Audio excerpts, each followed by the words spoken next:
If I told you that a company whose previous game releases merely consisted of 2 mobile games is making one of the best Souls-like titles in recent times, well, you would have every right to be skeptical and to partly question my trustworthiness. So I'm not telling you that. What I am telling you, however, is that as I spent more time closely observing and evaluating the game's development process, as well as reviewing all the gameplay footage, my skepticism gradually diminished. It's not completely gone, but I have much more faith in this game becoming great than I had before. This game is extremely ambitious, and it feels almost unreal how these developers, totally new to this genre and also this caliber of a game, just seem to nail every single aspect that ultimately shapes a fantastic Souls-like title. 西游从来都没有发生过，它只不过是说书人杜撰的一只猴子。你来之前，我算过一卦，你猜猜写的是啥？动不如静，有财无命。哼，既要送死，也不拦你。叫西天土地在此恭迎天命人。 I believe we can all agree on one thing. When it comes to expectations for upcoming games, there is a difference between anticipating a game of which the only footage we've seen consists of trailers or pre-rendered edited footage, and a game for which we have seen actual raw, transparent gameplay. And we have seen that raw, transparent gameplay, and plenty of it, I should say. As of now, it looks like this is a game created out of passion, and there have to be some serious problems arising on the road to release for that game to not turn out great, or at the very least, decent. Before we get into the many impressive components, here's a quick explanation of what Wukong as a game is essentially about. What is the Tarnished in Elden Ring, or the Ashen One in Dark Souls, is the Destined One in Wukong, set in a modern retelling of the ancient Chinese novel Journey to the West, chronicling the adventures of the Monkey King, Sun Wukong, and his companions on a quest to meet Buddha. This tale has served as a creative foundation for a multitude of adaptations. At its core, Wukong is a Souls-like experience with a focus on fast-paced exploration and combat. All the classic elements are here: stamina bar, dodging, healing flasks, bonfires, respawning enemies, and for the most part, linear levels. However, this game has some very distinct features and design choices that aim to shape this into much more than just another mediocre Souls-like title. The combat itself is distinctive, with our character using a versatile combat staff instead of the typical arsenal found in many similar titles. Coupled with different combat styles and a significant amount of magical abilities, this game introduces a unique rhythm to battles, and I mean that quite literally.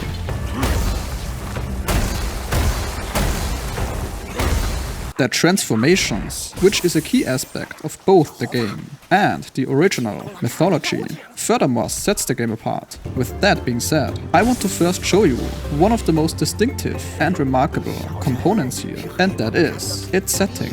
Unlike many Souls-like games that often draw inspiration from Western medieval or fantasy themes, Wukong is deeply rooted in Chinese mythology and folklore, specifically the classic tale, Journey to the West. This means new and hopefully exciting stories, characters and myths that are full of Eastern traditions. Since Journey to the West is a story especially rich with complex characters and moral lessons, this foundation allows Wukong to shape a story that is both engaging and culturally significant. This is different from the often ambiguous and interpretive storytelling you can find in my all-time favorites, Dark Souls and Elden Ring.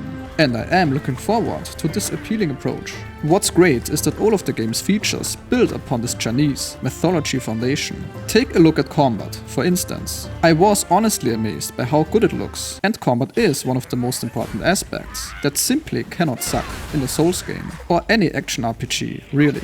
If it does, you'll have a hard time satisfying the needs of the players. The player's character, the Destined One, can equip various armors, but is limited to using his stuff And this limitation introduces a unique combat style. There are no traditional swords and shields. There are 3 distinct staff combat styles. One for rapid offense, one for slower, long-range attacks, and one for more defensive tactics. There's no traditional block. Instead, you can perform what seems to be a perfectly timed parry, as well as a perfect dodge, that then creates a shadow of yourself for a brief moment. We have also seen some special capabilities of our stuff. For example, this spinning move seems to catch the arrows. Additionally, there is a huge repertoire of magic skills. You have 4 skill slots for your magic abilities, and you can choose from 72 different abilities. We have seen a few of them. For example, some kind of summoning spell, where you are assisted before phantoms.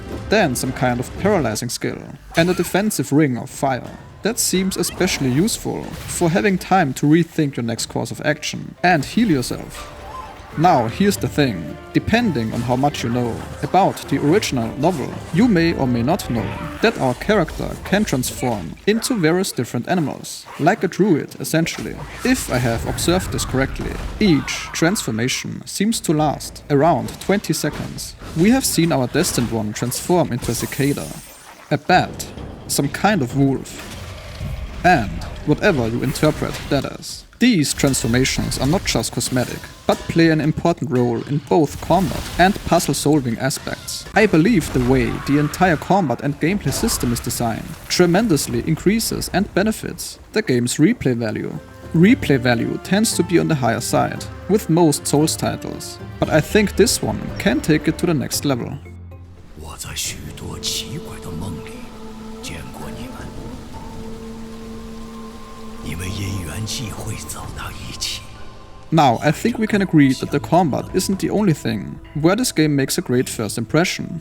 I believe one of the reasons why this game's trailer is sitting at around 10 million views are the visual aesthetics. We are in 2024, and yes, most of us do expect a certain bare minimum of graphical fidelity at this point, and we have seen some breathtaking games in 2023. But this game clearly is aiming to take this even a step further when it comes to graphical prowess and art style. It really does leverage its mythological roots to create stunning landscapes and architecture that are distinctively Chinese in style. This includes, but is of course not limited to, intricate temples, beautiful mystic forests, and celestial realms, which, I believe is worth mentioning, are not commonly explored in other Souls-like games. The art direction coupled with Unreal Engine 5 is combining both realism and mythological elements that is visually distinct from most of the gothic or dark fantasy settings typical of the genre.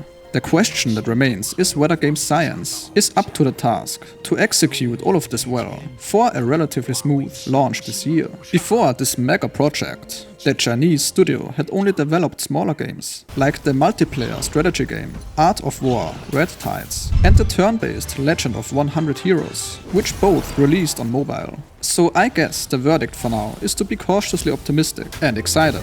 The jaw-dropping art direction and setting, coupled with an innovative combat system, as well as unique transformation mechanics, do offer a fresh take on the Souls-like genre, for sure.